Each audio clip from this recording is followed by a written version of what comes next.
السلام عليكم brother عبد الحكيم. وعليكم السلام. كيف الحال؟ الحمد لله. We've come here to Wood Green today to talk to brother Abdul Hakeem and listen from him about his journey to Islam. So inshallah we'll talk to you and you'll tell us the story. Inshallah.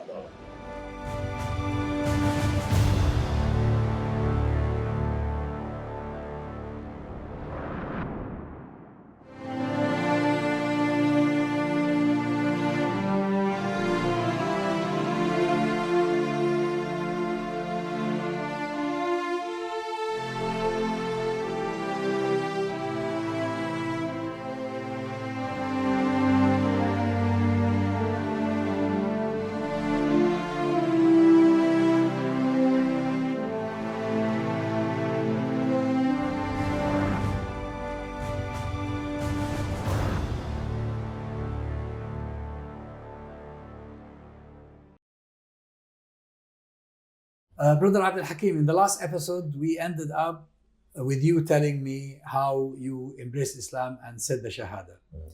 Now, what was the impact on your family? How did they respond to this?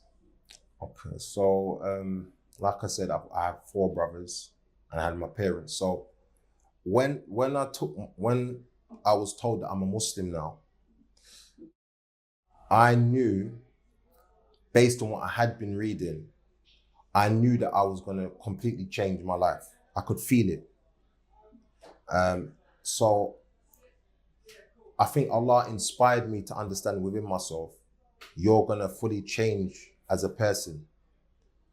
So I understood that if I was to withdraw from my family and then the transformation was to take place and I wasn't really keeping much contact with them, then when they ended up seeing me after the transformation had taken place, then they might think I've gone crazy or I've been brainwashed or some madness. So I got this feeling that I'm going to have to be very interactive with my family because I could feel a change is coming and I want them to see the reason the change is coming. So as I'm learning these new things or I'm trying to adapt to these new things in my life, I wanted to keep them in contact and up to date with, the transformation as it was gradually taking place. So, and were they accommodating? They didn't mind? Yeah, they were very accommodating. To be honest, I mean, me and my brothers are very similar. So we're deep thinkers, very verbally expressive. We like to exchange a lot of ideas. So when I came home and I told them, I think the next day, I'm a Muslim. Actually, before I told them I was a Muslim, I also realized to myself, you know what, if you tell them you're a Muslim, they're going to start asking you about Islam. And I didn't feel I knew what Islam was. I knew what the Quran was saying, but the concept of Islam, I didn't understand exactly what Islam is as a religion or whatever. So I realized I'm going to have to study a lot so I can answer their questions. So anyway, when I told them, they were just like, okay, they were accommodating. And they didn't understand what it meant. You understand? Because I'm coming back to them. None of them knew about Islam. So when you say I'm a Muslim, they don't know what Islam is. Yeah, what does that mean? You're just giving yourself a label. So they heard me say it and just continued to live their life, but they didn't cause me any problems. Then as I started to change the way I was behaving and I started to study in an Islamic college, and like I said, I was engaging with them a lot. So I was doing a lot of reading. And when I would be reading something, I would walk to my brothers. I'll say, bro, read this, please. What do you think about it? And try and have discussions with them constantly. So they were not only were they seeing me gradually changing, but they were understanding what was leading to the change because I was sharing the ideas with them and showing them how I'm arriving at believing in these things through reasoning, because I'm expressing the way I'm reasoning in my mind to them and checking to see if they've got the same type of reasoning as me. So, yeah, I was doing that a lot, to be honest. I guess your brother, the one you told me about last time, that he was himself reading the Quran or read the Quran before you, probably he was more engaging? That's a good... they would just listen to me. To be honest, him specifically, he was just listening to me. But my brothers especially, and my family, they used to have used to have respect for me. Basically, I'm a leader. I'm a leading type of person. I don't follow people just for any reason, and they know that if I do something, I think about it. Yeah. So when I would be saying what I was saying to them, they would listen to me. I think understanding that if Abdul Hakeem is saying something, there must be a good reason why he's saying it. So they would give me that respect and listen to me. And then one of my brothers, my brother who's just below me in age, is 2 years younger than me. A year later, well, it's funny actually, because when I started telling him about Islam, all of a sudden he started to pick up the Bible and start looking into the Bible. As a reaction, huh? Yeah, but he had never done this before. So I remember there were lectures of Dina, and I used to bring them home and put them on and tell my family, come, let's watch this together. So him specifically, the brother that's younger than me, directly younger than me, I remember he used to watch Dina videos, and he used to have the Quran, he used to have a notepad, and he used to have the Bible. So he would take the quotes Dina that's given from the Bible, pause it, and then go to the Bible, find the quote to make sure he's telling the truth, and he would write these notes down. And he was making extensive notes with the Dina stuff. Well, that shows seriousness on his part. Definitely. So I remember one night about to go to sleep, and I saw him reading the Bible, and I thought to myself, why are you reading the Bible? I'm telling you to read the Quran, and you've never been reading the Bible, but when I start saying read the Quran, you start reading the Bible. But I was making a lot of dua for my family. Every single day, I was begging Allah, please guide my family, all of them. Every day, multiple times a day, I kept on making dua every day. So anyway, I remember going to sleep one night. Before I went to bed, my brother's reading the Bible, like I said, and I was thinking, what's going on? So I woke up to pray Fajr, to go to the masjid. And as I've opened my door, he's opened his door, and he's rubbing his eyes, says, I want to become Muslim. I want to become Muslim. You saw a dream or something?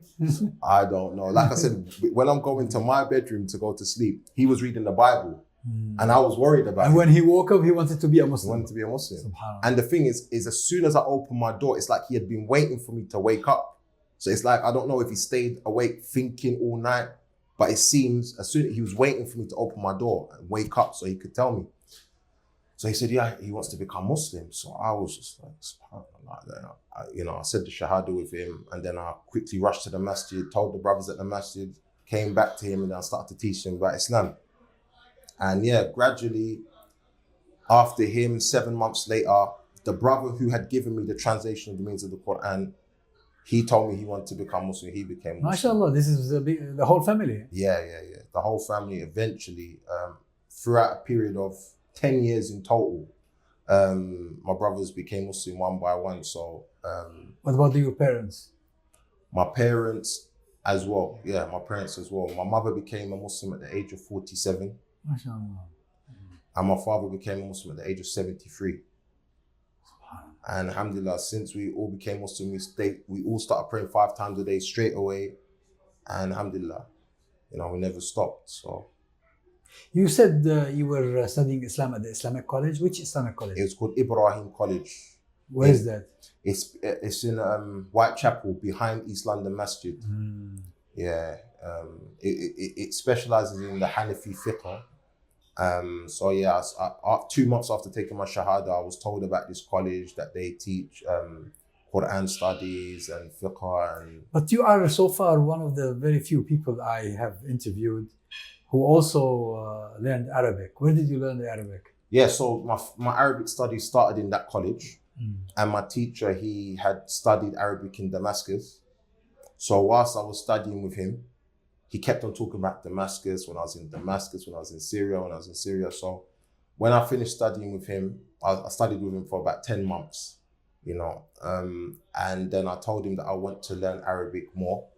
So he advised me to go to an Arabic speaking country, and he said, go to Syria because I can introduce you to the people that, I was over there with, and they can receive you and help you to settle in the country. So I ended up going to Syria at the end of 2005 and staying there for about 3 years. MashaAllah, 3 years. Yeah.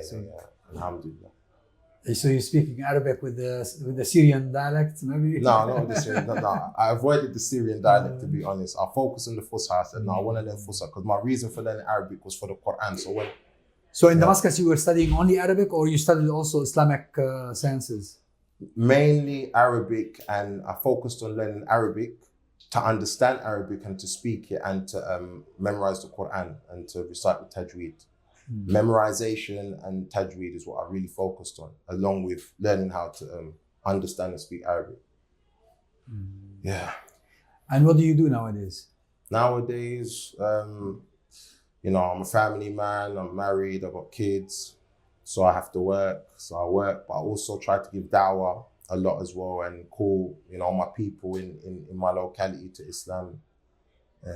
Yeah, when I visited you in Wood Green, saw you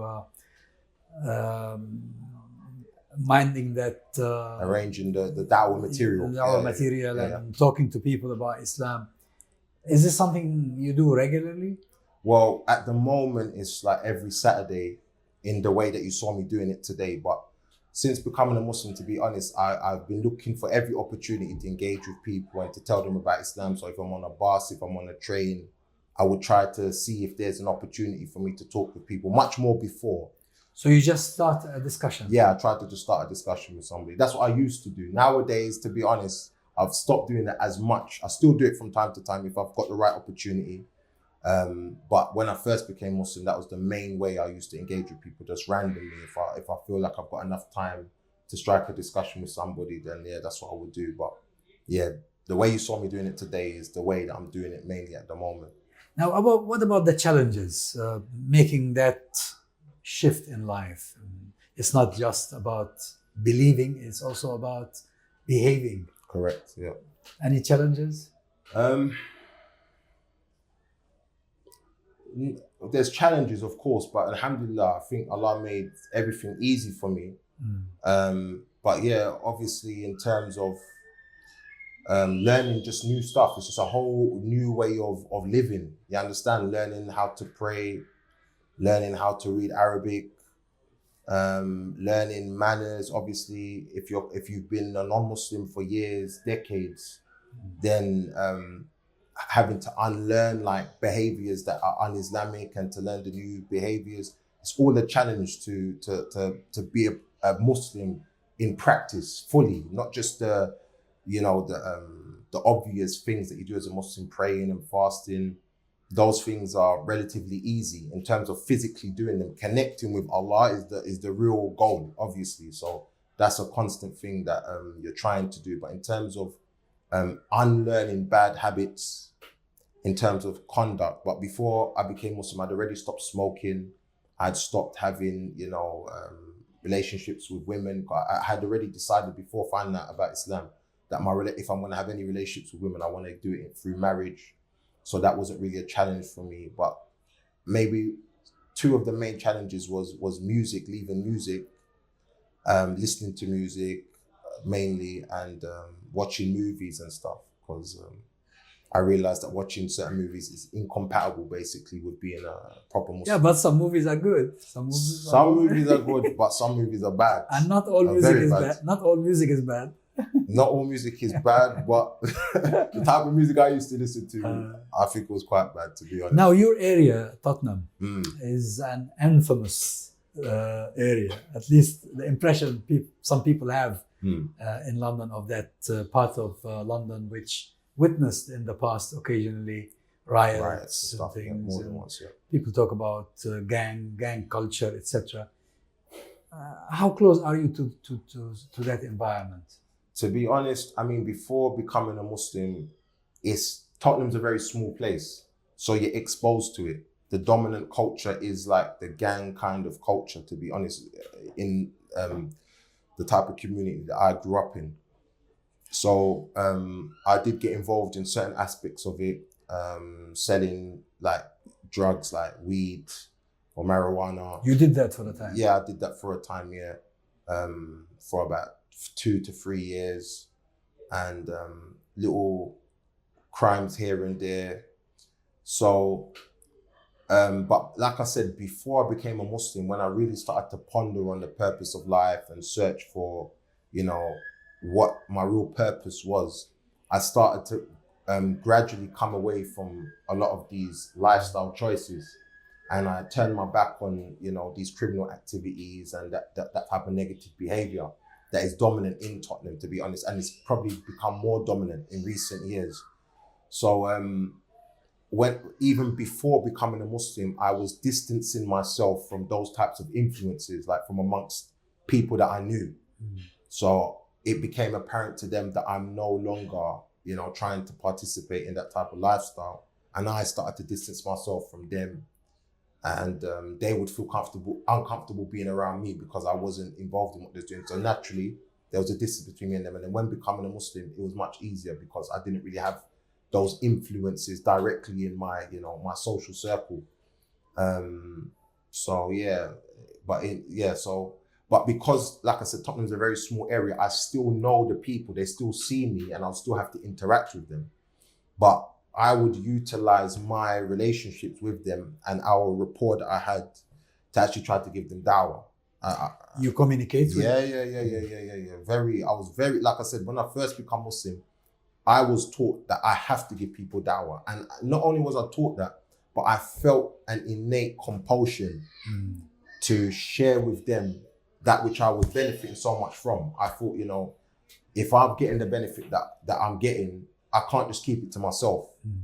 And I just felt a compulsion to share it with people. So I did it with my family and I did it with my friends, and quite a few of my friends became Muslim as well. And I just kept good relationships with the people that I used to have relationships with and would try to utilize the relationship to talk about Islam. So, yeah. People like yourself, people who you knew before you became a Muslim, and some of whom converted to Islam eventually. Do you ever talk about how to rescue these young men and women who are attracted by the gang culture? 100%, yeah. All the time, yeah. I'm always trying to, because I believe Islam has got the cure for every disease, has got the solution for every problem. That's what I've seen. Like, even just theoretically looking at the verses of the Quran, hearing the explanations of these verses by the scholars and looking at the Sunnah, I know 100% Islam has got the solution for every problem.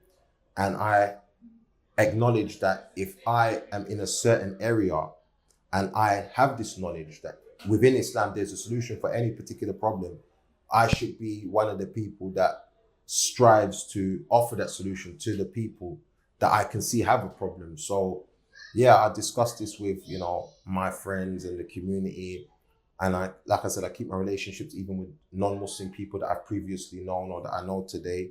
And I try to show them how certain principles of Islam or lifestyle practices will actually help to, you know, get rid of certain problems. Do you see things getting better or not yet? In terms of what, sorry? In terms of these youngsters and this gang culture, involvement in crime and drugs. Nah, to be honest, unfortunately, it's getting worse. It seems like it's getting much worse. And it seems that the community has given up on it and has just taken an every man for themselves kind of policy where it's just like, you know what? I can't change the situation. So let me just try to protect myself and my family and try to avoid this situation and pretend as if it doesn't exist almost.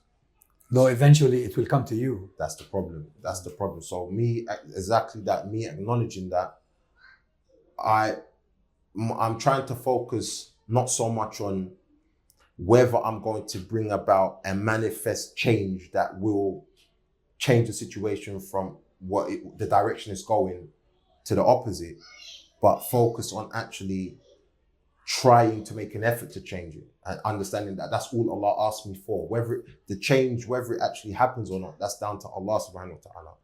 But what is upon me and what is upon the community is to at least try to make the change. Just like giving da'wah, you understand? You don't know if somebody's going to accept what you're calling them to and become a Muslim, but you're obliged to give the clear message to them. So the same thing with the solution in terms of,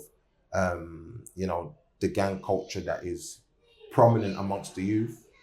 We have an obligation to make an effort to try to improve the situation. So that's what I'm trying to focus on. So in terms of getting better,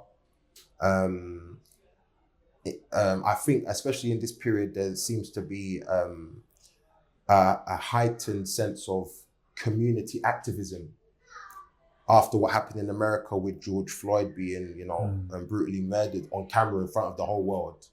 I think that sparked the type of energy of activism and stepping out against injustice and the wrongs in the society. And everybody's kind of willing to consider stepping forward and trying to contribute to positively impacting the situation. So in that sense, I think that it is getting better in that sense. People kind of came out of their bubble a bit when that happened, and people started to realize, do you know what? This is happening to people in the society, and we shouldn't just sit here and let it happen. We should actually try to make a positive contribution to the situation.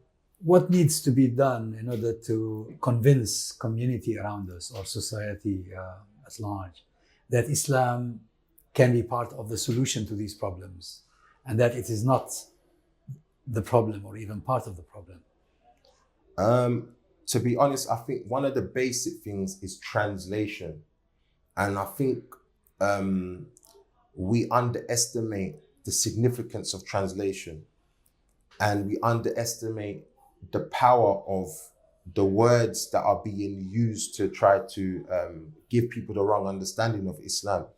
So for instance, like when I'm giving da'wah to people, one thing that I've seen is very, very effective is when you present Islam to a non-Muslim in this society, in the English language, if as soon as you say the word Islam,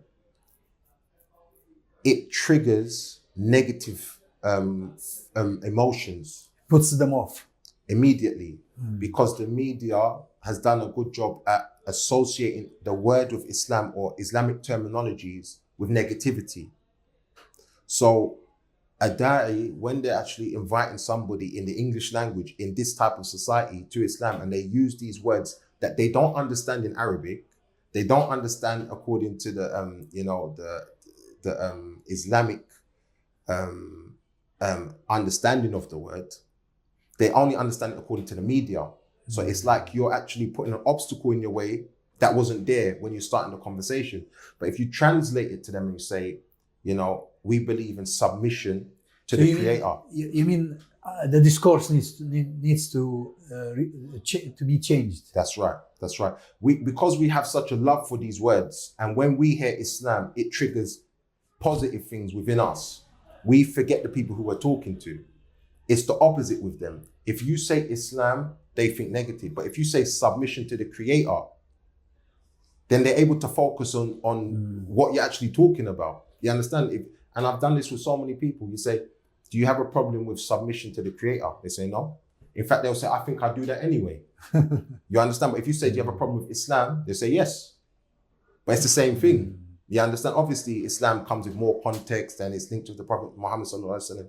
But basically, in order to try to show people that Islam is the actual solution, I think we've got to kind of bring it home to them in terms of, okay, you have to understand what the problem is and what the solution, the essential solution is as well. In terms of, for instance, if we're talking about drug dealing or we're talking about participating in gangs, you have to be able to understand what the problem is. Why does a child go into a gang? Why does a woman sell her body? Why does somebody sell drugs? Why does somebody commit crime or violent crime? Why is somebody putting himself in danger? Why is a young person putting their life in danger? Enabling somebody to take their life is because they don't value their life. If they valued their life, it's like if you value your car, you're not just going to leave it unlocked and on a public high street. If you have a Lamborghini, you're going to try to have a driveway or a garage to park it in because you know it's got a high value and you need to protect it. So the kids, we have to help them to understand from an Islamic perspective, not necessarily using Islamic terminologies, that your life has immense value. It should have value to you. It has value to your mom. It has value to your dad. It has value to your So siblings. it's the set of values that we need to 100%. We need to try to show people how the value system that Islam teaches for everything around them. And I think if people can understand the value system that Islam teaches people to have for themselves and those around them, and the opportunities that life presents them every single day, then it will help them to understand Islam is only helping people rather than having a negative effect, and bring it to life for people in the small everyday issues of life, in terms of hygiene, in terms of physical presentation, in terms of dealing with their, like I was saying, their parents, their siblings, their children, if they have them, their neighbors, their colleagues, opposite gender, even the environment. If we try to show them like Islam, what Islam says when it comes to dealing with all of the things around them, then they will understand realistically, Islam is, it's a positive force. It's a solution. It's not a problem. Brother Abdul Hakeem, it's been really very nice talking to you, and I'm delighted we've been able to discuss your journey to Islam with you. Jazakallah khair. Thank you very much. Thank you so much. Thank you.